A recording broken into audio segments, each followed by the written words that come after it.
కొల్లేరు సమస్యలను అధ్యయనం చేయడానికి సిఈసి కమిటీ 2 రోజుల పాటు ఏలూరులో పర్యటించింది.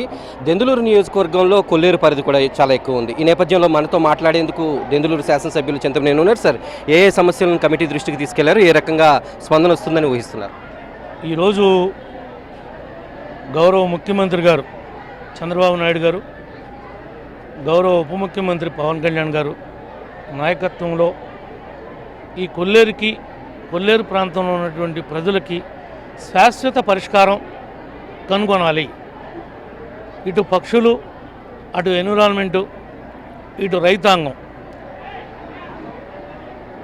మధ్య ఏకాభిప్రాయం సాధించి అది కమిటీ ద్వారా సుప్రీంకోర్టుకి నివేదించి శాశ్వతంగా వీళ్ళ యొక్క సమస్యల్ని తొలగించాలని చెప్పి మేము కమిటీ వారికి కొన్ని రికమెండేషన్స్ ఇచ్చాం. రిటర్న్గా కొన్ని ఇచ్చాను, కొన్ని వార్లుగా కూడా చెప్పించాను. లాంగ్వేజ్ ప్రాబ్లం ఉంటే కూడా మా డాక్టర్ని తీసుకొచ్చి కూడా ఈరోజు ఎక్స్ప్లెయిన్ చేయించాను. ఎట్టి పరిస్థితుల్లో మాకు ఈ కూటమి ప్రభుత్వంలో న్యాయం జరుగుతుంది. కోర్టు కూడా మేము చెప్పేటువంటి డిమాండ్స్ ఏవైతే ఉన్నాయో రైతుల పక్షాన కానీ, సొసైటీల పక్షాన కానీ, ఈ యొక్క కొల్లేరు ప్రాంతంలో ఉన్నటువంటి ప్రజల పక్షాన కానీ ఉన్నన్నింటినీ కూడా సానుకూల దృక్పథంతో, మానవతా దృక్పథంతో, ఎక్కడ రూల్స్ని బ్రేకప్ చేయలేకుండా, వయలేట్ చేయకోకుండా మధ్య మార్గంగా ఒక మార్గాన్ని కనుగొనమని కమిటీ వారికి రికమెండేషన్స్ ఇచ్చాం. అవి పూర్తిగా సక్సెస్ అవుతాం ఈసారి అని చెప్పి పూర్తి నమ్మకంతో ఉన్నాం. మీరు లేవనెత్తిన అత్యంత కీలకమైన పాయింట్ వెట్లాండ్స్ ఇలాగ అభయారణ్యం చెప్తున్నారు, కానీ అక్కడ ₹1 కూడా కేంద్ర గవర్నమెంట్ కానీ సెంట్రల్ కానీ ఎవరు ఖర్చు పెట్టలేదని చెప్తున్నారు. ఏ రకంగా అక్కడ అభివృద్ధి చేస్తే బాగుంటుందని మీరు భావిస్తారు? ఈరోజు లేక్లోకి వెళ్ళటానికి ప్రధానంగా రహదారి కావాలి. సరైనటువంటి రహదారి లేదు. టూరిజం కావాలి. పర్యాటకులు రావాలంటే ఎకో టూరిజం సిస్టమ్ దగ్గర మనకు బోల్డంత ఫండ్స్ ఉన్నాయి.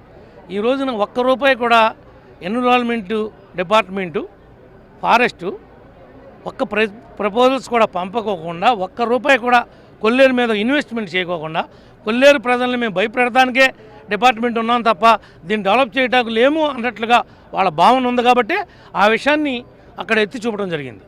తప్పనిసరిగా ఈసారి ప్రతిపాదనలు పంపిస్తాం.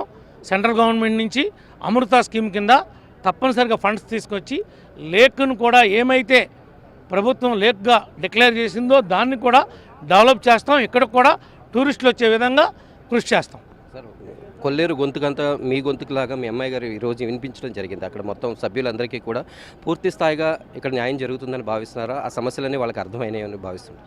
తప్పనిసరిగా ఆ సమస్యలన్నింటినీ వాళ్ళకి అర్థం అవడం కోసమే మా అమ్మాయిని కూడా తీసుకుని వచ్చి వాళ్ళకి కావాల్సినటువంటి లాంగ్వేజ్లో చెప్పించడం జరిగింది.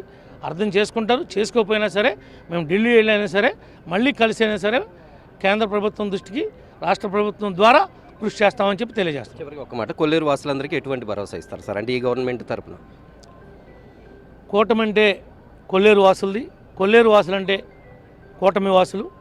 వాళ్ళకి వాళ్ళ జీవనాధారాన్ని మెరుగుపడటం కోసం ఏ రకమైనటువంటి సాయం అయినా చేయటానికి రాష్ట్ర ప్రభుత్వం, కూటమి ప్రభుత్వం కట్టుబడి ఉంది. వాళ్ళ పక్షానే ఉంటాం మేము. వాళ్ళకి న్యాయం చేయడానికి నిబంధనలకు లోబడి న్యాయం చేస్తామని చెప్పి ఈ సందర్భంగా తెలియజేస్తాం. Thank you sir. ఆ కొల్లేరు వాసులు ఎదుర్కొంటున్నటువంటి సమస్యలను పరిష్కారం అవడానికి ఇదే చివరి అవకాశం. ఆ అవకాశాన్ని ఉపయోగించుకుని ప్రతి ఒక్క సమస్య ఈ కూటమి ప్రభుత్వంలో పరిష్కారం అయ్యే విధంగా అన్ని చర్యలు తీసుకుంటామని దెందులూరు ఎమ్మెల్యే చింతమనేని ప్రభాకర్ స్పష్టం చేశారు. వీడియో జర్నలిస్ట్ కరిశ్రమ మల్లికార్జున్, ఏలూరు నుంచి.